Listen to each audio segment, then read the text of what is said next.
আলা খুলুকিন আযীম, পয়গম্বর আপনাকে মহান চরিত্র আর আখলাক দিয়ে জমিনে প্রেরণ করা হয়েছে। ঠিক না? ও মুসলমান, আমার নবী আলাইহিস সালাতু ওয়াস সালামকে আল্লাহ তাআলা দুনিয়ার কোন স্কুল, কলেজ, মাদ্রাসা, ইউনিভার্সিটি, এমনকি দুনিয়ার কোন শিক্ষকের কাছে লেখাপড়া করানোর সুযোগই দেন নাই। কিন্তু আমার নবী বলেন, যদিও আমার দুনিয়ায় কারো কাছে লেখাপড়ার সুযোগ দেওয়া হয়নি, কিন্তু আমাকে যতটুকু শিক্ষা দেওয়ার আমার আল্লাহ তাআলা উস্তাদ হইয়া আমাকে শিখিয়েছেন। নবী নিজেই বলেন, আল্লামানি রাব্বি ফাআহসানা তা'লিমি, আদাবানি রাব্বি ফাআহসানা তা'দীবি। আমার নবী বলেন, দুনিয়ার কারো কাছে যদিও আমি নবী লেখাপড়া করি নাই, কিন্তু আমাকে আমার আল্লাহ তাআলা নিজে আমার ইলম শিক্ষা দিয়েছেন। এজন্য দুনিয়ার যত ইলম আছে, দুনিয়ার যত জ্ঞান আছে, সকল জ্ঞানের চেয়ে আমি নবীর জ্ঞান হলো সবচেয়ে উত্তম জ্ঞান। জোরে বলেন সুবহানাল্লাহ। ঠিক আল্লাহ তাআলা আমার নবীকে নিজের শিক্ষক হয়ে লেখাপড়া করাইয়া জাতির শিক্ষক হিসেবে জমিনে পাঠিয়েছেন। এজন্য আমার নবী নিজে বলেন, বুইস্তু মুআল্লিমা, আমাকে আল্লাহ তাআলা পাঠিয়েছেন, আমাকে পাঠানো হয়েছে শিক্ষক হিসাবে। আসমানের নিচে, জমিনের উপরে গোটা পৃথিবী আমার নবীর মাদ্রাসা। বুঝেন নাই কথা? আসমানের নিচে, জমিনের উপরে পুরো পৃথিবী আমার নবীর মাদ্রাসা। এবং নবীর আগমনের পর থেকে কিয়ামত পর্যন্ত যত মানুষ এসেছিল, বর্তমানে আছে, সামনে আসবে, সবাই আমার নবীর ছাত্র। যেমন এখানে আমরা আলোচনা করতেছি, আমার আগে যারা আলোচনা করেছেন, গতকালকে যারা আলোচনা করেছেন, বিশেষ করে গতকাল আমিরুল মুজাহিদিন আলোচনা করেছেন, আজকেও নায়েব আমিরুল মুজাহিদিন শাইখ চরমনে আলোচনা করবেন, আগামীকালকেও আলোচনা হবে। আমরা সব নবীর ছাত্র। বুঝেন নাই? এখানে যারা বসে আছেন সব নবীর ছাত্র, সবাই নবীর ছাত্র। আমরা এখানে যারা উপস্থিত, আমরাও নবীর ছাত্র। ছাত্রের দিক থেকে হয়তো কেউ একটু বেশি জ্ঞানী, কেউ একটু কম জ্ঞানী, কিন্তু আমাদের পরিচয় হলো আমরা সব কার ছাত্র? বলেন না, বলেন না, কার ছাত্র? নবীর ছাত্র। মাস্কটা খুলেন, মাস্ক খুলেন। হ্যাঁ, আরো কারো আছে মাস্ক পরা? খুলেন, খুলে বসেন। আমাদের পরিচয় হলো আমরা সব নবীর ছাত্র। বলেন, আমাদের পরিচয় কি? কথা জোরে বলেন না, আমাদের পরিচয় কি? আমরা সবাই নবীর ছাত্র। যারা আপনারা মাহফিলের প্যান্ডেলে আছেন, আপনারাও নবীর ছাত্র। স্টেজে যারা আমরা বসা আছি, আমরাও নবীর ছাত্র। আমি আলোচনা করতেছি, আমিও নবীর ছাত্র। আমার আগে যিনি আলোচনা করেছেন, তিনিও নবীর ছাত্র। আমার পরে যারা আলোচনা করবেন, তারাও নবীর ছাত্র। আমাদের শায়খ রহমতুল্লাহ আলাইহি, তিনিও নবীর ছাত্র ছিলেন। আর যত বড় বড় বড় বড় সাহাবী, তাবেঈন, তাবে তাবেঈন, যত বড় দেখি আমরা, সব নবীর ছাত্র। ঠিক না? রাসূলুল্লাহ সাল্লাল্লাহু আলাইহি ওয়াসাল্লাম নিজে উস্তাদ হইয়া গোটা জগৎবাসীকে ছাত্র বানাইয়া আমার নবী কি শিখিয়েছেন? বিল্ডিং তৈরি করা শিখান নাই, রাস্তাঘাট নির্মাণ করা শিখান নাই, ব্রিজ আর কালভার্ট নির্মাণ করা শিখান নাই, বড় বড় বিশাল মিল, ফ্যাক্টরি, ইন্ডাস্ট্রি তৈয়ার করার ফিকির আমার নবী করেন নাই। বলে কেন? এর মূল কারণ হলো, একটা দেশের উন্নতির জন্য আমরা মনে করে থাকি দেশের উন্নয়ন বুঝি রাস্তাঘাটের উন্নতি হলে একটা দেশের উন্নতি হয়। আমাদের এটা ধারণা, ব্রিজ আর কালভার্ট নির্মাণ হলেই বুঝি কি বলে দেশের উন্নতি হয়। পদ্মা ব্রিজ আর যমুনা ব্রিজের মতো বড় বড় ব্রিজ হইলেই বুঝি দেশের উন্নতি হয়। আমাদের চিন্তা চেতনা হলো বড় বড় মন্ত্রণালয়ের বিশাল বিশাল বিল্ডিং হলেই বুঝি দেশের বুঝি উন্নত হয়। কিন্তু আল্লাহর রাসূল সাল্লাল্লাহু আলাইহি ওয়াসাল্লাম, তিনি তো উম্মার সবচেয়ে বড় রাহবার। আমার নবী তো এমন কাজ করবেন যেটা মূল কাজ, মৌলিক কাজ, বেসিক কাজ।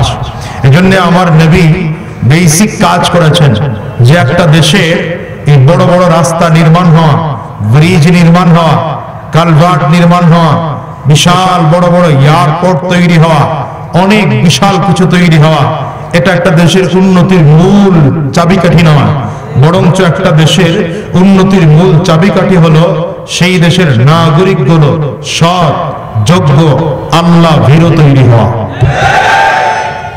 আমার দেশে সব আছে, কোনোটার অভাব নেই, কিন্তু আমার দেশের একটা জায়গার অভাব, সেটা হচ্ছে আমার দেশের সৎ, যোগ্য, আল্লাহ ভীরু নাগরিক নাই।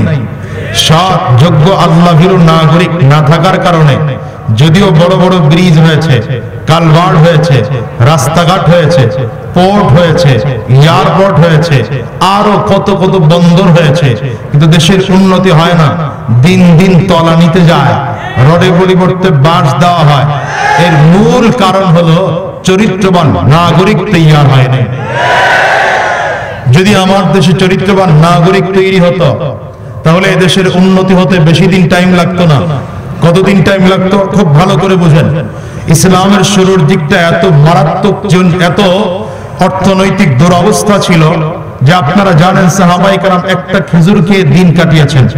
ইসলামের শুরুর অবস্থা, মদিনার অর্থনীতির অবস্থা অত্যন্ত খারাপ ছিল, অথচ রাসূলুল্লাহ সাল্লাল্লাহু আলাইহি ওয়াসাল্লাম মদিনাতুল মুনাওয়ারায় গিয়া রাষ্ট্র পরিচালনা করেছেন, ধরে নেন 13 বছর, আমি আরো কমায় দিলাম 10 বছর। হযরত আবু বকর সিদ্দিক রাদিয়াল্লাহু আনহু নবীজির ইন্তেকালের পরে রাষ্ট্র পরিচালনা করেছেন 2 বছর। 10 আর 2 কত হয়? 12 বছর। হযরত ওমর ফারুক রাদিয়াল্লাহু আনহু রাষ্ট্র পরিচালনা করেছেন প্রেসিডেন্ট হয়ে 10 বছর। কিন্তু হযরত ওমর রাদিয়াল্লাহু আনহুর শাসনের মাঝামাঝি আমল হলে 10 এর অর্ধেক কত হয়? 5। 12 আর 5 কত হলো? 17। মাত্র 17 বছরের ইতিহাস। 17 বছরের আগে মদিনার অবস্থা এত কঠিন, না খেয়ে থাকা লাগতো, একটা খেজুর খেয়ে কখনো সারাটা দিন কাটানো লাগতো। আর মাত্র 17 বছর পরে মদিনার দৃশ্য হলো এইটা, মানুষ যাকাতের টাকা নিয়ে দাঁড়িয়ে থাকতো, দেওয়ার লোকের অভাব ছিল না, কিন্তু নিবে কে, নেওয়ার লোক খুঁজে পাওয়া যেত না। এটা কেন হয়েছে বলেন? ব্রিজ নির্মাণ করে, কালভার্ট নির্মাণ করে, মন্ত্রণালয় নির্মাণ করে, আর কথা বলেন না কেন? বড় বড় বন্দর আর পোর্ট নির্মাণ করে। কেন হয়েছে? একমাত্র সৎ, যোগ্য, আল্লাহ ভীরু নাগরিক তৈরি থাকার কারণে। ঠিক না? আশ্চর্য হয়ে যাবেন, বড় আশ্চর্যের কথা। আমার বাংলাদেশে পাট গবেষণা ইনস্টিটিউট আছে, সবজি গবেষণা ইনস্টিটিউট আছে, ধান গবেষণা ইনস্টিটিউট আছে, সব কিছু নিয়ে গবেষণা চলে, কিন্তু মানুষকে সত্যিকার মানুষ বানানোর কোনো গবেষণাগার নেই। সরকারি পদক্ষেপে কোনো গবেষণাগার নেই।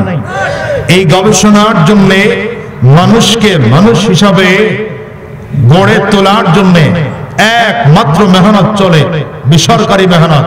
ওই উলামায়ে কেরাম জুমার দিনে বয়ান করেন মানুষকে মানুষ হিসেবে গড়ার জন্য।